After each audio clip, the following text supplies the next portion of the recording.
सभी को नमस्कार। राजस्थान की राजनीति में 29 जून को एक नया इतिहास लिखा गया। हमने वो काम कर दिखाया जिसे कांग्रेस की 6 सरकारों में भी नहीं कर सकी। वर्ष 1994 में यमुना जल बंटवारे का समझौता हुआ, लेकिन राजस्थान को इसका वैधानिक अधिकार कभी नहीं मिला। इस बीच प्रदेश में कांग्रेस और अन्य दलों की कई सरकारें आई और चली गई। केंद्र में भी कांग्रेस का 1 दशक तक शासन रहा, लेकिन राजस्थान के हिस्से का पानी दिलाने के लिए न गंभीर वार्ता हुई, न राजनीतिक दबाव बनाया गया और न ही कोई ठोस परिणाम सामने आया।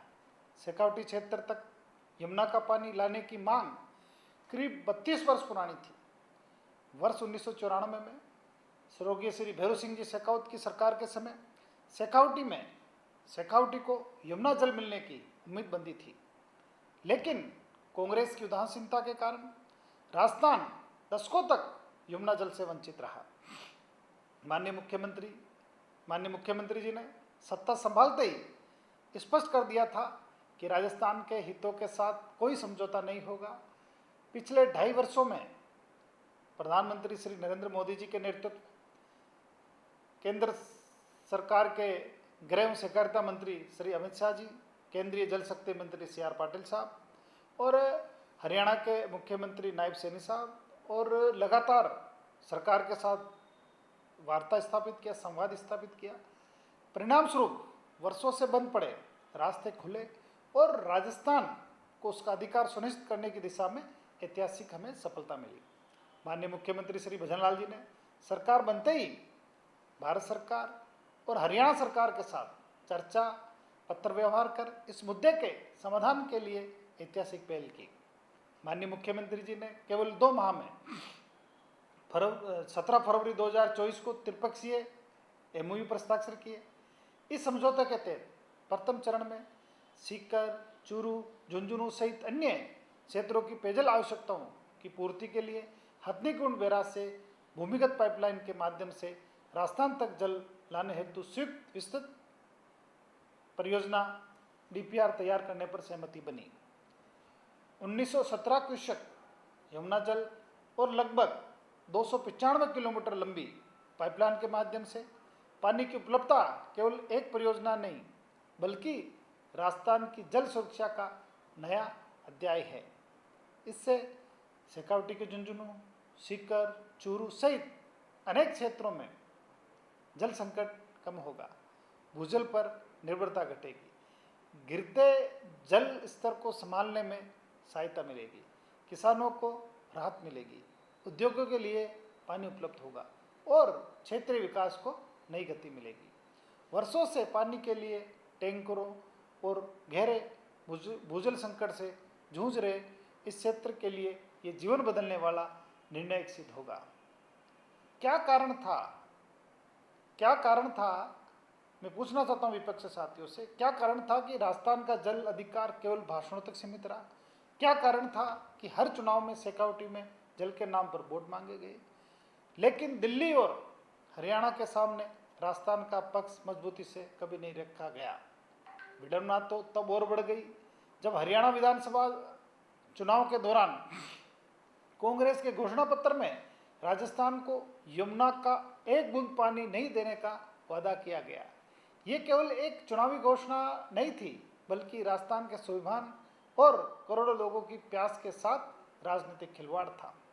आश्चर्य यह है कि उसी समय शेखावटी और राजस्थान कांग्रेस के वरिष्ठ नेता हरियाणा में कांग्रेस के पक्ष में चुनाव प्रचार करते रहे, लेकिन किसी ने भी राजस्थान के जल अधिकार की रक्षा के लिए सार्वजनिक रूप से आवाज़ नहीं उठाई। ये उनका मौन धारण बताता है कि कांग्रेस के लिए पार्टी पहले है, पानी बाद में हमेशा के लिए रहा है उनके। इसके विपरीत भाजपा सरकार ने कभी टकराव की राजनीति नहीं की, बल्कि सहकारी संघवाद की भावनाओं के साथ संवाद, विश्वास और परिणाम का रास्ता चुना। हमने दिखा दिया कि मजबूत नेतृत्व केवल बयान नहीं देता, बल्कि दशकों से अटकी फाइलों को मंजिल तक पहुंचाता है।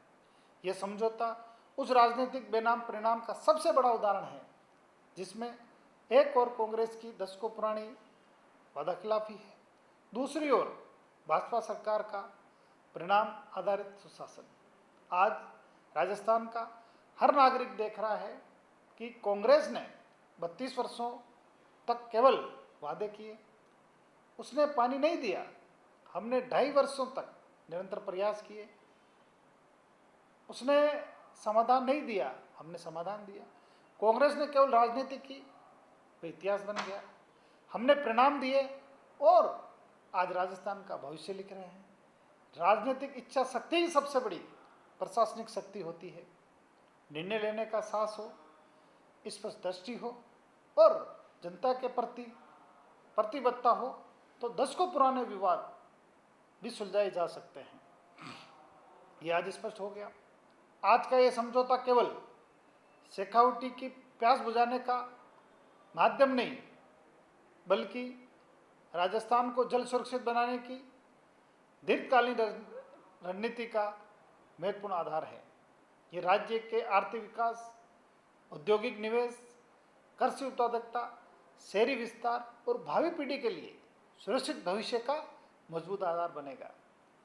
इस नए राजस्थान में सरकारें फाइलें नहीं फैसले चलाती है, घोषणाएं नहीं परिणाम देती है और जहां 32 वर्षों की प्रतीक्षा में 2.5 वर्षों की प्रतियोगिता समाप्त कर देती है। यमुना जल केवल एक हस्ताक्षर नहीं, बल्कि ये प्रमाण है कि जब नेतृत्व निर्णायक हो, नियत साफ हो और संकल्प अटल हो, तब इतिहास बदलता है। आज वही इतिहास रचा गया है। आज MOA पर हस्ताक्षर के साथ परियोजना का धरातल पर क्रियान्वयन प्रारंभ हुआ है। इसके तहत हथनीकुंड बैराज से जुलाई से अक्टूबर तक आवंटित यमुना जल को भूमिगत पाइपलाइन के जरिए राजस्थान के चूरू, सीकर, झुंझुनू तथा अन्य जिलों तक पहुंचाने की परियोजना पर काम किया जाएगा।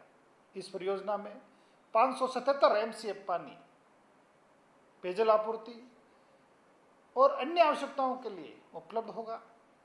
योजना के दूसरे चरण में चूरू जिले में 35,000 हेक्टेयर एवं झुंझुनू जिले में 70,000 हेक्टेयर क्षेत्र सहित कुल 1,05,000 हेक्टेयर क्षेत्र में सिंचाई हेतु जल उपलब्ध होगा। यमुना नदी के जलग्रहण क्षेत्र में हिमाचल प्रदेश और उत्तराखंड में रेणुका जी, लखवार और केशव भंडारण परियोजना का निर्माण भी कराया जा रहा है। इन परियोजना के पूर्ण होने पर राजस्थान को इनमें 2001 MCF जल मिलेगा। ऊपरी यमुना बेसिन में इन बांधों के निर्माण के बाद राजस्थान को वर्षा के बाकी समय भी हथनीकुंड से इसी पाइपलाइन के जरिए जल मिलता रहेगा। इस समझौते की, ऐतिहासिक समझौते की मैं राजस्थान प्रदेश के साथ ही विशेष तौर से शेखावटी अंचल के सभी लोगों को मेरी तरफ से बहुत बहुत शुभकामनाएं देता हूं और राजस्थान के यशस्वी मुख्यमंत्री आदरणीय भजन लाल जी को भी इस ऐतिहासिक समझौते को परिणति तक पहुंचाने के लिए उनका राजस्थान की जनता की तरफ से हृदय से आभार प्रकट करता हूं। नमस्कार।